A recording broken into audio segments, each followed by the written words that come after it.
हुकूमत ने अवाम पर बड़ा बोझ मुंतकिल करते हुए पेट्रोलियम लेवी में फ़ी लीटर 55 रुपये 24 पैसे का बड़ा इजाफा कर दिया।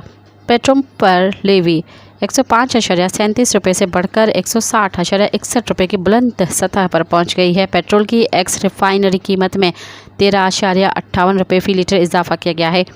पेट्रोल पर प्राइस डिफरेंशियल क्लेमर पर 95.59 रुपये की सपोर्ट ख़त्म हो गई है, जो फ़ी लीटर 133.24 रुपये से बढ़कर 458.41 रुपये हो गई है। 1 लीटर डीजल 184.49 रुपये महंगा करके 520.35 रुपये कर दिया गया है। 1 लीटर डीजल पर एक्स रिफाइनरी कीमत में 35 रुपये 86 पैसे का इजाफा किया गया है। डीजल पर प्राइस डिफरेंशियल क्लेम 203.88 रुपये ख़त्म कर दिया गया है। सब्सक्राइब कयो अवामी न्यूज़ HD के ताज़ा तरीन ख़बरुन ला ॾिसंदा रहो अवामी न्यूज़ HD।